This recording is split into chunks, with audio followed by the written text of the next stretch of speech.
you do help cats. And one thing I love about you is that you like to give back. And, you're an author, an editor, you help people with marketing. And Yeah. I want to make sure people know to go to thompsonwriting.com. But you have a thing called Pick Her Brain Session, and that sounds like something from The Walking Dead. What's going on there? What is that? Yeah. Well, a lot of times I would have people, oh, can I just pick your brain for a minute? And, an hour and a half later, I'm trying to do work and they're just getting my advice for free. So I decided, why am I not charging for this?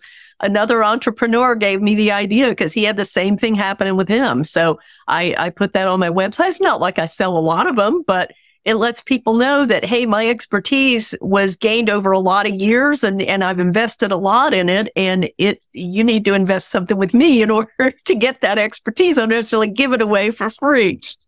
No, but I mean, you have an expertise in marketing, in business. I mean, did you grow up in Florida or what? How was young Lynn Thompson shaping who you are today? Oh, gosh. Young Lynn was terribly asthmatic and terribly allergic to cats, actually. Oh, no. and still am allergic to cats. So luckily they make better drugs for that now than they used to. So I can be around cats and I can actually live with cats now. But the captain's starting to come in here. He may be up on the chair before we're done. That's all right. That's all right. That's all right. Yeah. Tell us So I couldn't even be around cats as a child. I had to just stay away from them completely. I grew up with dogs. So that probably shaped me some, but I majored in marketing because I discovered in my late 50s that I have an ADHD brain, which I never knew, but I have been making adjustments for my whole life. And when I looked back over those years, I was like, oh my God, how did I not know this before now? My first grade teacher wrote on my report card, Lynn has trouble finishing things. Gee, you think?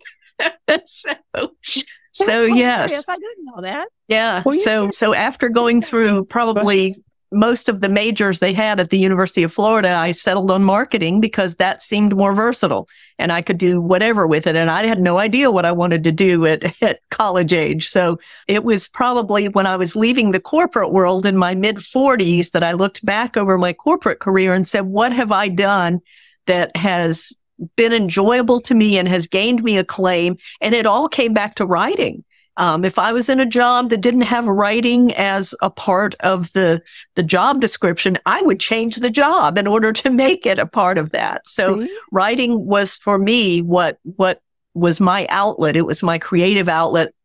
It was my way to make myself known and gain acclaim for what I did. It was my creativity coming out.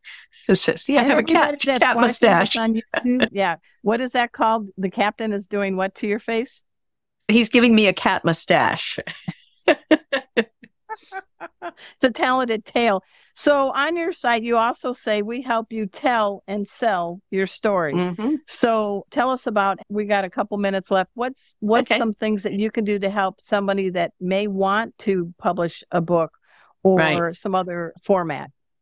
Well, whenever I edit a book manuscript for somebody, my book editing package includes a coaching program on building your book marketing plan. So while I am editing the author's manuscript, I put the author to work doing the research they have to do to write their book marketing plan. And each week we meet for a few minutes by Zoom to go over what they learned and give them the next week's assignment.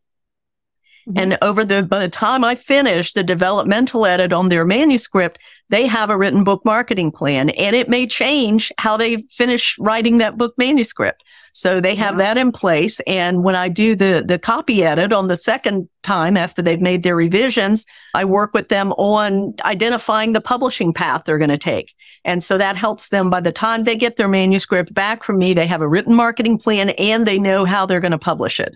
So those two things help people to get their book into the marketplace and to sell it to readers.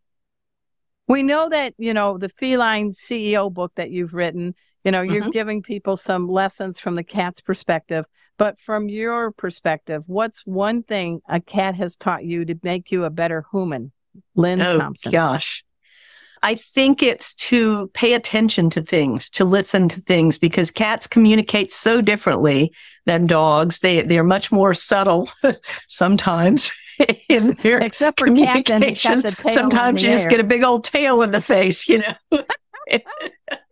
That's hilarious. That's hilarious. Yeah, it requires paying attention to cats to really communicate well with them.